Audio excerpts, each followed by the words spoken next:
Hello बच्चों। आज हम कक्षा चौथी की पाठ्य पुस्तक सारांश का पाठ नंबर 3 चांदनी जीती रीड करेंगे। बच्चों, हमने कल जो पाठ नंबर 3 है उसका एक पेज रीड किया था।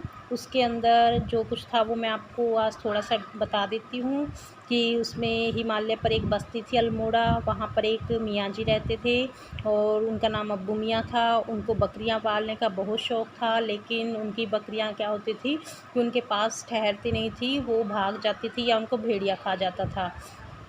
तो एक बार जो अब्बू मियाँ हैं वो एक बकरी ख़रीद कर लाते हैं और उसका नाम उन्होंने वो चांदनी रखा था और वो बहुत ही सुंदर थी। तो बच्चों, आज हम इसे आगे पढ़ेंगे। इसका नाम उन्होंने चांदनी रखा था। वे दिन भर उससे बातें करते रहते थे। चांदनी के लिए उन्होंने एक नया इंतज़ाम किया था कि उन्होंने अपनी जो बकरी ख़रीद कर लाए थे नई, उसका नाम चांदनी रखा था। ये देखो बच्चों, ये दिख रही है ना वे बकरी, इसका नाम है चांदनी। वे क्या करते थे, अब्बू मियाँ दिन भर उससे बातें करते थे। चांदनी के लिए उन्होंने एक नया इंतज़ाम किया था। चांदनी के लिए उन्होंने एक इंतज़ाम भी किया था।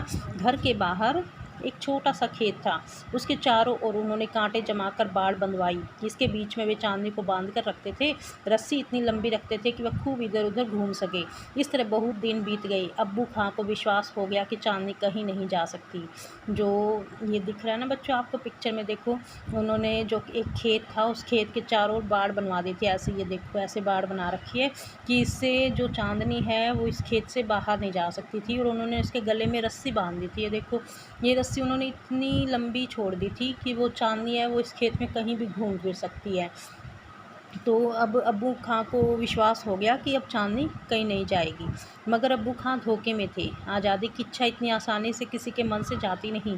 चांदनी भी अभी तक पहाड़ की खुली हवा को भूल नहीं पाई थी। एक दिन चांदनी ने पहाड़ की ओर देखा। उसने मन ही मन सोचा, वहाँ की हवा और यहाँ की हवा का भला क्या मुकाबला। फिर वहाँ उछलना कूदना, ठोकरें खाना और यहाँ हर वक्त बंधी रहना। मन में इस विचार के आने के बाद चांदनी अब पहले जैसी न रही। वह दिन पर दिन दुबली होने लगी।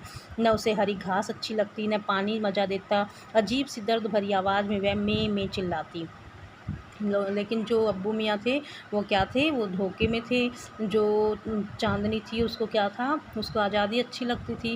पहले तो वो वहाँ पर खुश थी, लेकिन जब धीरे धीरे उसको फिर वो पहाड़ की याद आने लगी कि वो पहाड़ पर कितने खुले में घूमती थी और वहाँ पर खेलती कूदती थी।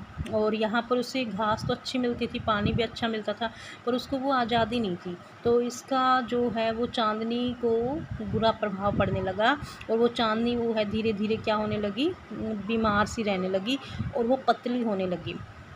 तो अब्बू खां समझ गए कि कोई ना कोई बात ज़रूर है, लेकिन उनकी समझ में यह नहीं आ रहा था कि असल में बात क्या है। एक दिन जब अब्बू खां ने दूध दूह लिया तो चांदनी उदास भाव से उनकी ओर देखने लगी, मानो कह रही हो, बड़े मियाँ अब यदि तुम्हारे पास रहूँगी तो बीमार हो जाऊँगी। एक बार जब अब्बू खां वो क्या कर रहे थे कि उनका दूध निकाल रहे थे, तो दूध निकालने के बाद जो चांदनी है उनकी तरफ उदासी से देखने लगी कि उसके चेहरे पर उदासी सी झलक रही थी। वो उसको देखकर ऐसा लग रहा था कि जैसे वो कह रही है कि बड़े मियाँ अगर मैं तुम्हारे पास और रहूँगी तो मैं बीमार हो जाऊँगी। अब्बू खां उसके मन की बात समझ गए।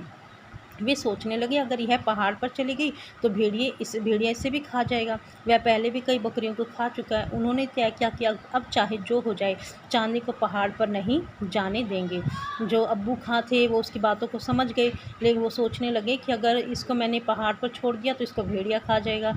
तो फिर इसीलिए उन्होंने जो है चांदनी को उन्होंने निश्चय किया कि चांदनी को वो पहाड़ पर नहीं जाने दूंगा। अब्बू ने चांदनी को एक कोठरी में बंद कर दिया, ऊपर से सांकल चढ़ा दी। जो अब्बू खां थे उन्होंने क्या किया, चांदनी को एक कोठरी में बंद कर दिया और उसके आगे जो है वो सांकल मतलब जो कुंडी लगा दी उसके आगे। तो बच्चों, आज हम ये इतना ही पाठ रीड करेंगे। इसके आगे का जो पाठ है वो मैं आपको कल करवाऊँगी। तो आपको ये वीडियो ध्यान से देखनी है और इसे लाइक करना है और सब्सक्राइब करना है। Thank you.